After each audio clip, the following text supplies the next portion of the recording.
Friends let's start with the concept of electric field lines. Electric field के बारे में देखा। इलेक्ट्रिक फील्ड क्या था? Force acting on unit charge place at any point in the electric field. अब उसी electric field को picture form में रिप्रेजेंट करने के लिए इलेक्ट्रिक फील्ड लाइन का यूज होता है। It is nothing but a pictorial representation of electric field. यानी इलेक्ट्रिक फील्ड को पिक्चर के फॉर्म में रिप्रेजेंट करना हो तो we make use of electric field lines. Electric field actually क्या रीजन है सराउंडिंग द गिवन चार्ज। हम उसको डायरेक्टली देख नहीं सकते, इट्स एन इमेजिनरी कॉन्सेप्ट, बराबर, it's an imaginary concept, a region surrounding the charge. पर अगर उसको फिजिकली बताना हो तो we use picture form and उसके लिए इलेक्ट्रिक फील्ड लाइंस का यूज करते हैं। देखिए कॉन्सेप्ट क्या है। सपोज एक सोर्स चार्ज है प्लस क्यू, बराबर है। अब इस सोर्स चार्ज से जैसे दूर जाएंगे इलेक्ट्रिक फील्ड इंटेंसिटी कम होगी। अब इसकी अपनी एक इलेक्ट्रिक फील्ड है, सपोज ये इसकी इलेक्ट्रिक फील्ड हो गई, electric field of this source charge plus Q, उसकी इलेक्ट्रिक फील्ड हो गई। अब इस इलेक्ट्रिक फील्ड में यूनिट पॉजिटिव चार्ज या फिर इसको बोलेंगे टेस्ट चार्ज, इसको टेस्ट चार्ज बोलते हैं हम लोग। तो ये टेस्ट चार्ज को यहाँ पे रखा तो इसको फोर्स लगेगा due to this source charge. ये सोर्स चार्ज के कारण इस टेस्ट चार्ज पे फोर्स लगेगा, ये भी positive and force will be repulsive in nature, यूं लगेगा। तो under the influence of this force this test charge will be moving along this thing, यूं जाएगा।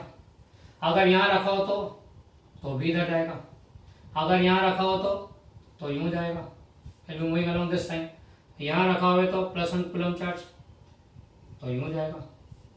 यानी under the influence of given electric field the path trace by this unit positive charge जो path trace करता है उसको बोलते हैं electric field line. In the given electric field the path trace by unit positive charge is called electric field line or electric line of force. क्यों electric line of force? This is the line along with the electric force x. This is the line along which electric force x. This is the line along which electric force x. तो ये हो गया electric field line, electric line of force. या फिर electric field देखो तो भी ऐसा ही है।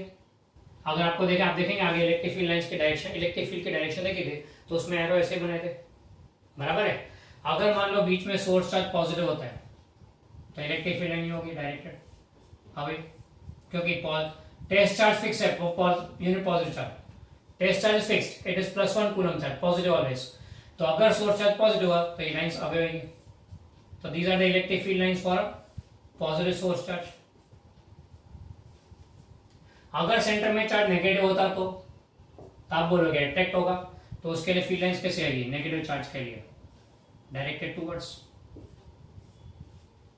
ओके, नेगेटिव चार्ज के लिए डायरेक्टेड टूवर्ड्स। तो अगर डायपोल रखा हो तो ये दोनों साथ में हो, तो एक डायपोल की बात करें plus and minus charge dipole है, तो उस केस में क्या होगा? पॉजिटिव इमर्जिंग लाइंस, नेगेटिव में एंटरिंग लाइंस, बराबर है। Electric field lines emerge from positive enter into negative, ऐसे लगेगा ना। अब बीच में क्या होगा? पॉजिटिव इमर्जिंग नेगेटिव में एंटरिंग, पॉजिटिव इमर्जिंग नेगेटिव में एंटरिंग, पॉजिटिव इमर्जिंग नेगेटिव में एंटरिंग, टर्न मारेगा। ये हो गया इलेक्ट्रिक डायपोल का electric field line representation, electric dipole का इलेक्ट्रिक फील्ड लाइन रिप्रेजेंटेशन। ये system of two unlike charge हो गया। अगर मान लो लाइक चार्ज होते तो दोनों पॉजिटिव चार्ज हुए तो पॉजिटिव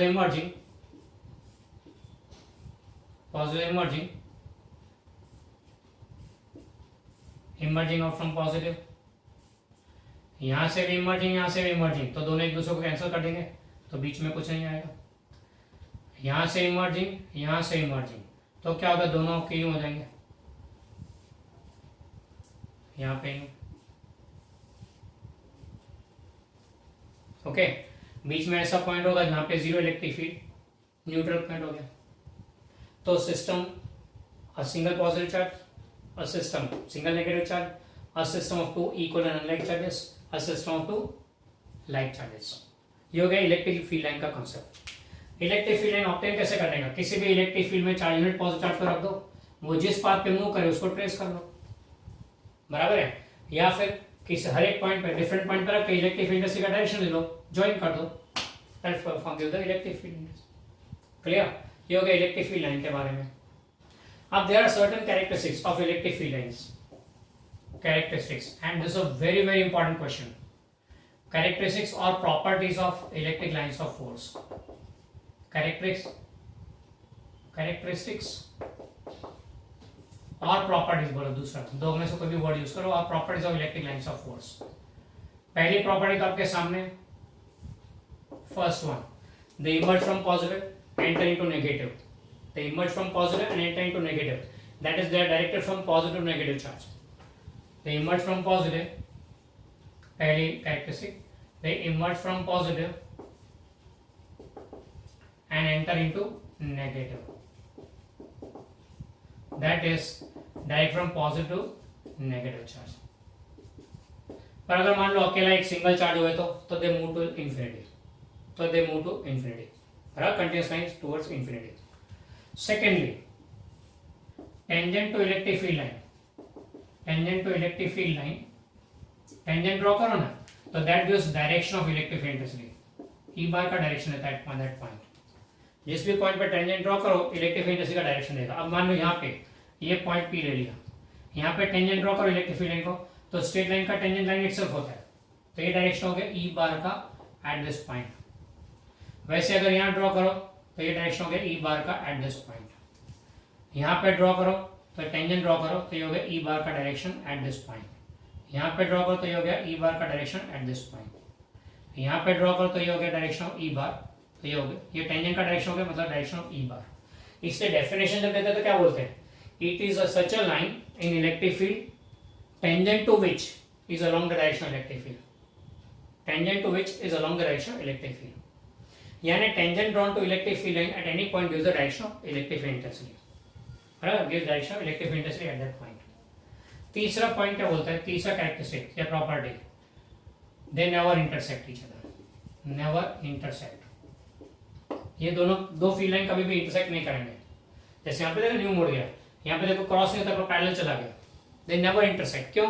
क्योंकि अगर उन्होंने इंटरसेक्ट किया, मान लो दो फील्ड लाइन इंटरसेक्ट किया, तो at the point of intersection दो सेपरेट टेंजेंट्स पॉसिबल होंगे, एक E1 बार एंड दूसरा E2 bar. At a given point two separate tangents will be possible, मतलब दो डिफरेंट इलेक्ट्रिक फील्ड। तो एक ही पॉइंट पे दो सेपरेट अलग अलग इलेक्ट्रिक फील्ड कैसे हो सकती है? You cannot have two different electric fields at a given point. यानी कि हमारा concept that they intersect is not possible, so they never intersect each other. Okay.